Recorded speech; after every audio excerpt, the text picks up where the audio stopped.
오늘은 17번째 연입니다. 17번째 연은 히브리어 알파벳 17번째인 페라는 알파벳으로 모든 절이 시작이 됩니다. 페라는 알파벳은 입이라는 뜻이 있습니다. 페라는 알파벳, 입. 여러분, 하나님께서 우리를 하나님의 입으로 삼아주심으로 우리가 하나님의 입이 되어 하나님의 말을 하게 되므로 우리가 하나님의 그 로고스의 말씀의 생명에 참여하게 된 것입니다. 근데 인간들이 스스로 머리가 되어서 하나님의 말이 아닌 자기의 말을 하게 되더라는 것입니다. 그래서 하나님의 로고스 생명에 참여하지 못하게 되더라고요. 그래서 이제 구원이란 바로 다시 하나님의 입이 되어서 하나님의 말을 하게 되는 것이 그게 구원입니다. 그래서 모세가 이스라엘 백성들을 애굽에서 건져내기 위해서 바로 왕과 싸움을 하죠. 모세와 바로가 싸우는데 어떤 싸움을 하느냐? 모세도 자기가 직접 말을 안 하고 아론을 통해서 말을 하고, 바로도 직접 말을 안 하고 대변인을 통해서 말을 합니다. 근데 다른 점은 모세는 하나님이 주시는 말을 아론에게 그대로 전해 주어서 아론으로 하여금 하나님의 말을 하게 하고, 바로는 자기의 말을 대변인에게 주어서 대변인으로 하여금 자기의 말을 하게 합니다. 그래서 여러분, 자기의 말을 하게 되면 애굽에 갇히게 되는 것입니다. 그러나 하나님의 입이 되어서 하나님이 주시는 말을 하게 되면 우리 애굽에서 나오게 되고 하나님의 로고스, 말씀, 생명에 참여하게 되는 거예요. 우리는 신앙생활을 하면서 이 싸움을 계속 하는 거예요. 내가 머리가 돼서 내 말을 하게 되면 나는 애굽에 갇히는구나. 하나님의 입이 되어서 하나님의 말을 그대로 해야 되는구나. 그걸 깨닫는 것입니다. 그래서 점점 내 말이 아닌 이제는 하나님의 입이 되어서 하나님의 말을 하는 자가 자로 지어져 가는 거예요. 이게 여러분 신앙생활이고 구원입니다. 그래서 사도행전 2장에 보니까 오순절날 성령이 임하니까 거기 있던 모든 성도들이 성령의 충만함을 받고 다 성령이 말하게 하심을 따라 다른 언어로 말하기 시작하더라. 다른 언어로 말을 하기 시작하더라. 그게 뭐겠어요? 이제는 하나님의 입이 되어서 하나님이 주시는 말을 하게 되더라. 지금까지는 내가 머리가 되어서 내 말을 했어. 근데 이제 성령이 임하니까 하나님의 말을 하게 돼. 그게 여러분 선지자라고 그랬죠. 하나님의 입이 되어서 하나님의 말을 하면 선지자고, 자기가 머리가 되어서 자기의 말을 하면 그게 거짓 선지자. 거짓 선지자는 단순히 성경을 잘못 가르치는 사람을 거짓 선지자가 아니고 하나님의 말을 안 하면 그게 다 거짓 선지자예요. 그래서 이제 오늘 이 연은 거기에 대해서 말씀을 하고 있겠구나, 그렇게 추측을 할 수가 있습니다. 그래서 129절에 보니까 주의 증거들은 놀라움으로 내 영혼이 이를 지키나이다. 놀랍다, 신비하다, 참으로 경이롭다, 그런 뜻이에요. 근데 주의 증거들은 신비롭다, 경이롭다. 이 증거, 에두트라는 말인데 증거계 할 때 그 증거라는 말과 같아요. 왜 증거계라 그러죠? 하나님의 말씀이 새겨진 돌판이 그 계 안에 들어가 있기 때문에 증거계라 그래요. 증거계. 그 증거계는 뭘 상징합니까? 하나님이 우리 안에 바로 로고스로, 영으로, 말씀으로 들어와 주심으로 우리가 생명으로 존재하는 것을 의미하는 것입니다. 그래서 요한복음 1장 1절에도 보면 태초에 말씀이 계시니라. 이 말씀이 하나님과 함께 계시고 쓰니 이 말씀은 곧 하나님이시니라. 태초에 말씀이 계시니라. 엔 아르케 온 홀로거스. 그렇죠. 아르케 안에 말씀이 있더라. 아르케는 여러분 바로 그리스도와 우리가 하나 된 상태를 말합니다. 하나님이 나와 하나가 되어 주신 상태. 나는 그리스도 안에 있고 그리스도는 내 안에 있고 그 상태를 아르케라 그래요. 그리스도가 아르케라 되어 있거든요. 여러분 내 안에 하나님이 로고스로 들어와 계시더라는 거예요. 하나님이 내 안에 로고스로 영으로 말씀으로 생명으로 들어와 계시더라는 거예요. 그 증거계를 통해서 보여줘요. 그래서 우리가 생명으로 존재하고 있다는 거예요. 얼마나 놀라운 일이에요. 인간은 그냥 존재하는 게 아니고 모든 인간은 하나님이 그 안에 로고스로 영으로 말씀으로 생명으로 들어와 주심으로 인간이 생명으로 존재하고 있는 인간은 하나님을 담고 있는 질그릇이라. 이게 인간의 신비입니다. 그래서 이 세상에서 가장 놀라운 기적 중의 기적은 인간의 존재입니다. 인간은 그 속에 하나님이 로고스로 말씀으로 영으로 들어와 있는 존재라는 거예요. 이거 얼마나 놀라운 일입니까? 그래서 인간이 신비롭고 귀중한 이유가 여기 있는 거예요. 인간은 그 속에 하나님이 로고스로 영으로 생명으로 들어와 있기 때문에. 그래서 이걸 이제 놀랍다 그러면 주의 증거들은 너무도 신비롭고 놀랍다.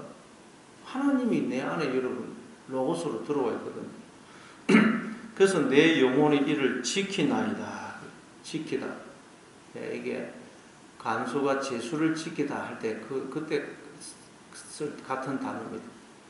간수가 제수를 잘 못 지켜서 제수를 놓치게 되면 간수가 제수 대신 사형을 당한다고 그랬죠. 그래서 간수가 제수를 지키는 것은 사느냐 죽느냐가 달리 문제예요. 그러니까 여러분 우리가 마음을 잘 지켜서 우리의 마음속에 로고스가 말씀이 하나님이 계시느냐 그렇지 않느냐 우리가 영원히 사느냐 죽느냐가 결정이 되는 거예요.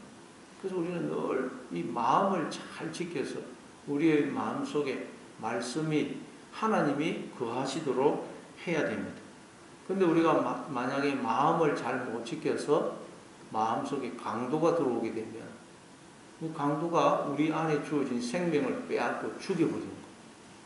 그래서 아담과 하와도 에덴 동산을 잘 못 지켜가지고 그 에덴 동산에 뱀이 살 들어오니까 그 뱀의 소리를 듣는 바람에 에덴 동산에서 쫓겨나서 생명을 빼앗기게 되는 것입니다. 그러니까 여러분 인간의 모든 문제의 원인은 어디에 있느냐? 마음을 지키지 못하는 데 있다는 거예요. 뭐 환경이 문제가 아닙니다. 무엇이 문제가 아니고 모든 인간의 문제의 원인은 마음을 지키지 못하는 데. 그래서 잠언서 4장 23절에도 보면 무릇 지킬 만한 것보다 내 마음을 지키라. 생명의 근원이 이에서 남이라. 우리가 마음을 못 지켜서 여러분 이 하나님의 생명을 누리지 못한다는 거예요. 마음을 못 지켜서 여러분 우리가 하나님 나라를 살지를 못한다는 거예요. 여러분 오늘도 마음을 잘 지켜가지고 여러분 마음속에 강도가 못 들어오도록 마음을 잘 지켜서 그래서 여러분 마음속에 로고스가 말씀이 하나님이 거하심으로 오늘도 이 하나님의 풍성한 생명을 누리며 사시는 여러분 되시기를 바랍니다. 그리고 또 130절 보니까 주의 말씀을 열면 빛이 비치어 우둔한 사람들을 깨닫게 하나이다.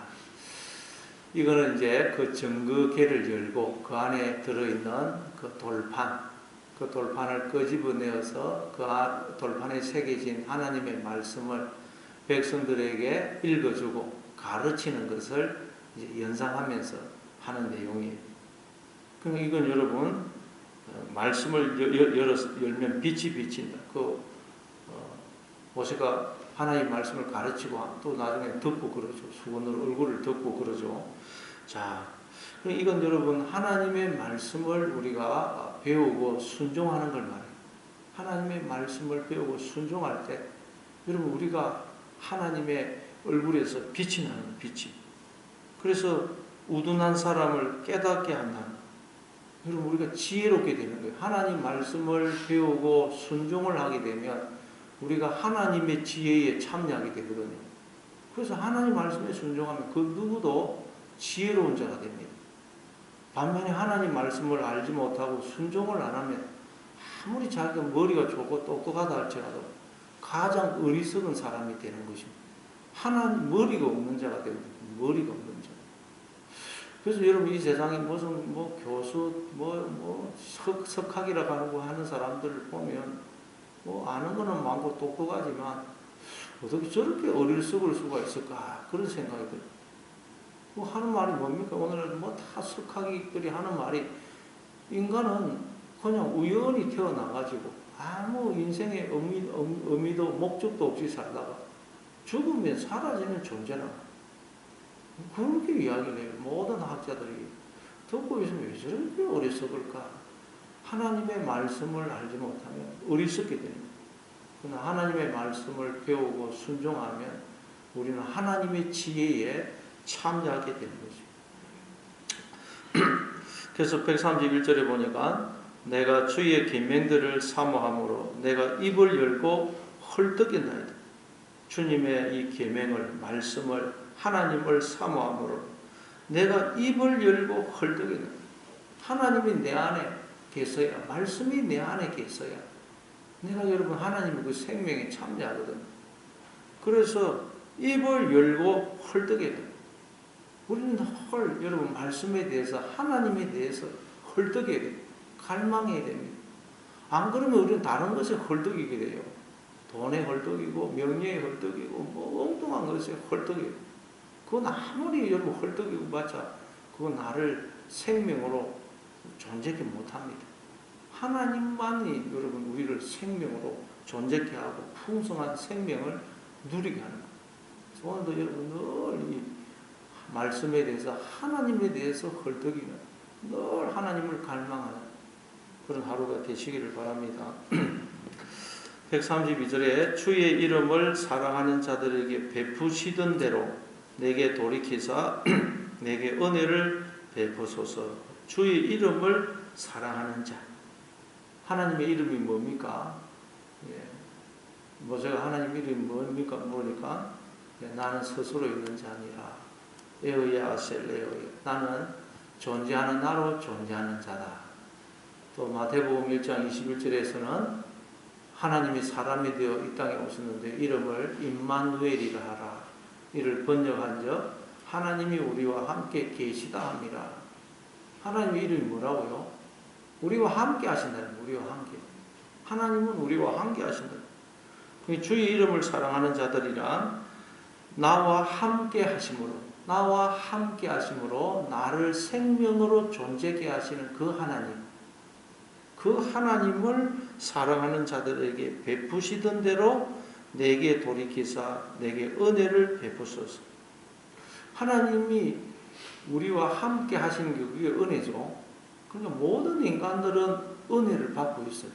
청량할 수 없는 그런 은혜를 하나님으로부터 모든 인간들이 받고 있습니다. 근데 그걸 깨닫지 못하고 있는 거예요. 깨닫지. 그래서 내게 돌이키사 내게 은혜를 베풀어 달라고 그렇게 이야기합니다. 왜 우리가 은혜를 깨닫지 못할까요? 하나님이 우리에게 은혜를 베풀어 주고 계세요. 하나님이 나와 함께 하시는 것이 그게 은혜를 베풀어 주시는 것이죠. 청량할 수 없는 은혜를 받고 있는데 인간들이 깨닫지를 못하더라. 왜? 자기가 자신의 머리가 되니까 깨닫지를 못해요. 나는 내 힘과 지혜와 능력으로 살고 있다고 착각을 하니까 하나님의 그 은혜를 깨닫지를 못하더라. 그래서 하나님께서 어떻게 합니까? 우리로 하여금 약하게 하시는, 약해봐야 자기가 이제 하나님의 은혜를 사모하게 되고 내가 얼마나 하나님의 큰 은혜 속에 있는지를 알게 됩니다. 그래서 사도 바울도 몸에 있는 가시, 그 사탄의 사자를 제거해 내려고 3번이나 하나님께 기도했더니 하나님이 내 은혜가 내게 족하다. 이는 내 능력이 약한 데서 온전해짐이라. 역설 아닙니까? 지금 뭐 사도 바울은 몸에 가시가 있어가지고 사탄의 사자가 있어. 이게 너무 괴로운데 하나님이 나한테 은혜를 안 베푸시나 그런 생각이 드는데 아니라는 거예요. 내 은혜가 니한테 지금 넘치고 있다는 거예요. 이는 내 능력이 약한 데서 온전해. 그러니까 사도 바울이 그때서 그 몸에 가시가 있고 사탄의 사자가 있으니까 이야 나는 하나님이 은혜를 안 베풀어 주면 이건 안 되는 존재구나 깨닫게 되고 하나님의 은혜를 갈망하게 되고 그러다 보니까 눈이 열려서 내가 얼마나 하나님의 큰 은혜 속에 있는지를 알게 되더라. 이게 여러분 하나님의 역설이에요. 역설. 그래서 하나님이 때로는 우리도 마치 하나님이 나에게 은혜를 안 베풀어 주시는 것 같은 그런 상황에 처하게 하신다. 왜요? 내가 얼마나 하나님의 큰 은혜 속에 있는지를 깨닫게 하시려고. 그래야만 우리가 이야 내게는 하나님의 은혜가 필요하구나. 그 은혜에 관심을 기울이고 은혜를 사모하게 되고 그러다 보면 눈이 열려가지고 내가 얼마나 큰 은혜를 받고 있는지를 알게 되는 것입니다.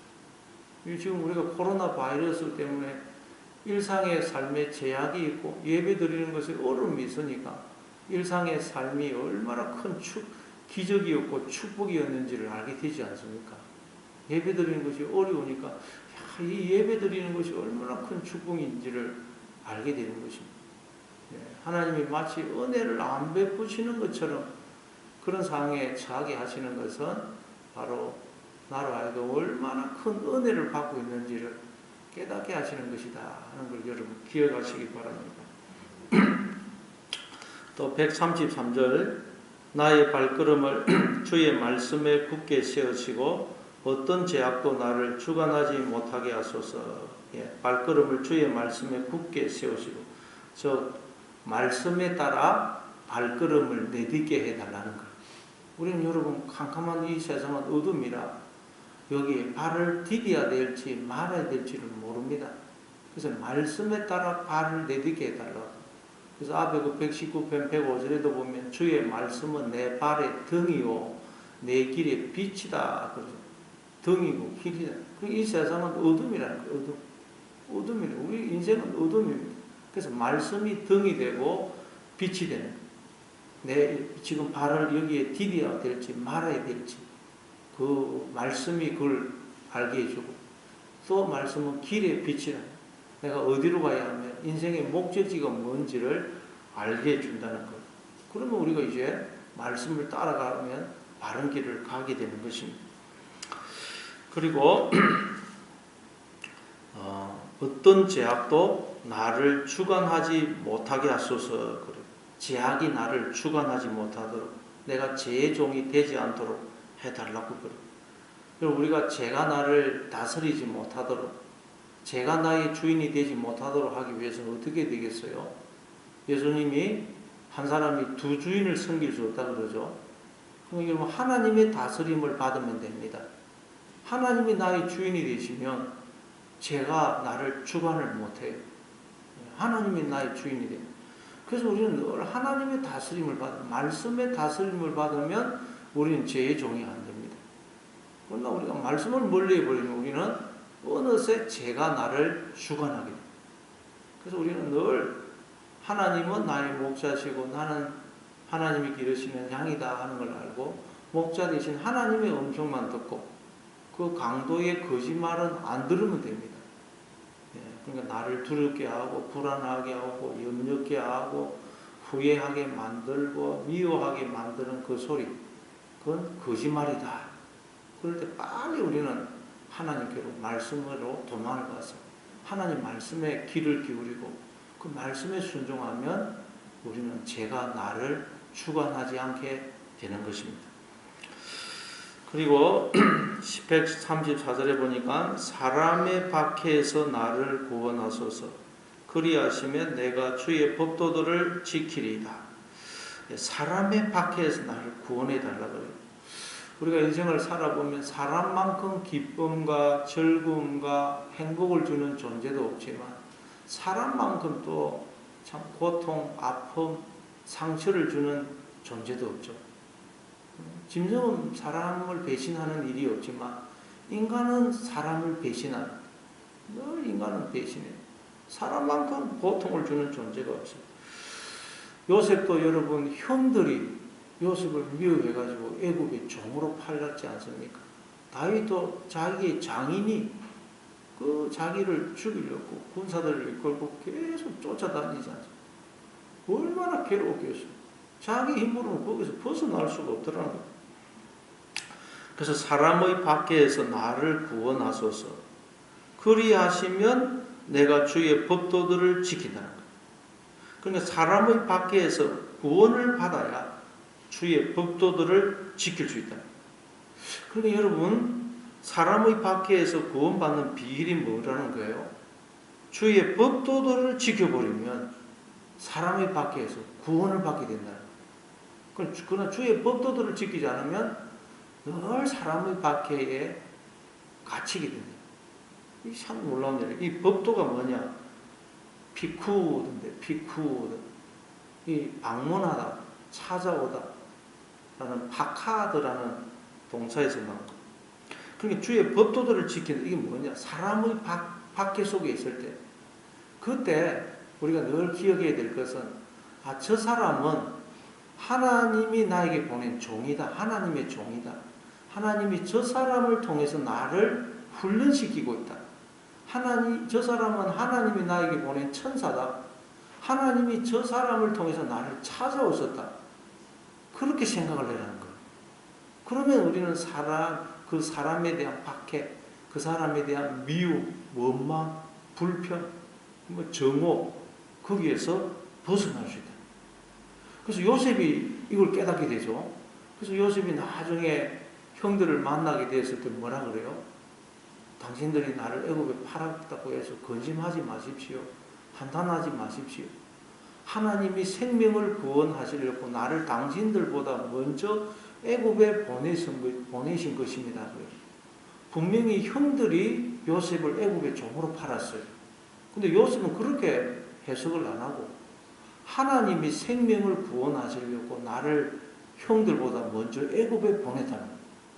분명히 형들이 요셉을 팔았는데 요셉은 하나님이 나를 애굽에 보냈다고. 그럼 이거 어떻게 된 거예요? 하나님이 그 형들의 손을 빌어서 요셉을 애굽에 보낸 거예요. 이걸 깨닫는 거예요. 그래서 여러분, 그걸 우리는 알 때 사람의 박해에서 건짐을 받는 거예요. 다윗도 여러분, 다윗이 하나님의 마음에 합한 사람이 될 수 있었던 게 뭐예요? 그 사울왕이 핍박 때문에, 사울왕이 계속 핍박하기 때문에 약한 자가 되어서 늘 하나님을 찾고 의지하고, 그래서 하나님 마음에 합한 사람이 될 수 있었던 거예요. 하나님이 사울왕을 빌어가지고 이 다윗을 훈련을 시키는 훈련. 그러니까 여러분, 우리는 물론 이 하나님께 악한 도구로 쓰임을 받으면 안 됩니다. 선한 도구로 쓰임을 받아야지. 악한 도구로 쓰임 받으면 그건 그러다가 잘못하면 버림을 받아요. 그래서 우리는 선한 도구로 쓰임을 받아야 되는데, 우리는 그렇게 나를 훈련시키는 그런 누구한가 나를 박해할 때 하나님이 저 사람을 통해서 나를 훈련시키고 있다. 하나님이 저 사람을 통해서 나를 찾아오셨다. 그렇게 생각해야 된다. 그러면 그 사람이 참 고맙고 미안하고, 저 사람 나 때문에 저렇게 수고하고 있구나. 우리는 참 고맙고 감사하고 미안하게 되고, 미움, 원망, 그런 막 그냥 정오에서, 원망에서 벗어나게 됩니다. 누군가 믿고 막 그런 사람이 있습니까, 여러분? 하나님이 저 사람을 통해서 나를 훈련을 시키고 있다. 저 사람 나 때문에 수고하고 있다. 그렇게 생각하고 고맙고 미안하게 생각하시기 바랍니다. 그것도 우리가 사람의 박해에서 구원을 받게 되는 것입니다. 또 135절에 주의 얼굴을 주의 종에게 비추시고 주의 윤례로 나를 가르치소서. 얼굴을 종에게 비추달라는, 이게 무슨 말입니까? 얼굴. 나와 함께 하시는 그 하나님, 그 하나님을 보고 듣고 느끼고 동행하는 삶을 살게 해달라는 거예요. 하나님이 늘 나와 함께 하시는, 우리가 그 하나님이 안 보이고 안 느껴질 때가 많죠. 그래서 주의 얼굴을 나에게 비춰달라고, 나와 함께 하시는 그 하나님을 내가 보고 듣고 느낄 수 있도록, 하나님과 동행할 수 있도록. 틈만 하면 여러분, 우리 눈이 어두워서 죄가 우리 사회에 들어와서 하나님이 보이지를 않거든. 그러면 주의 윤례로 나를 가르치소서. 하나님의 뜻, 마음, 그것을 우리가 알게 됩니다. 136절 그들이 주의 법을 지키지 아니하므로 내 눈물이 시냇물같이 흐르나이다. 사람들이 주의 법을 지키지 않는 것 때문에 눈물이 시냇물같이 흐르다.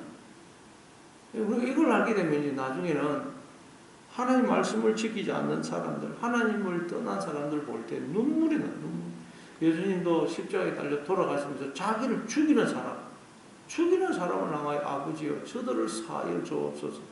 저들은 지금 자기들이 하는 것을 알지 못합니다. 서대반도 돌에 맞아 죽어가면서 자기에게 돌을 던지는 그 사람들을 향하여 뭐라 그래요? 주여 이 죄를 저들에게 돌리지 마옵소서. 이렇게 됩니다. 이게 하나님의 마음을 품어야 돼요. 그때 우리가 하나님의 입이 되어서 그게 하나님의 말을 하는 것. 이 말을 하는 것. 이 말을 하는 것이 하나님의 입이 되어서 하나님의 말을 하게 되고 그때 우리는 하나님의 생명에 풍성한 생명에 참여하게 되는 것입니다. 오늘도 여러분 오직 하나님의 입이 되어서 하나님의 말을 하심으로 하나님의 그 풍성한 생명에 참여하는 그런 하루가 되시길 바랍니다. 오늘 말씀을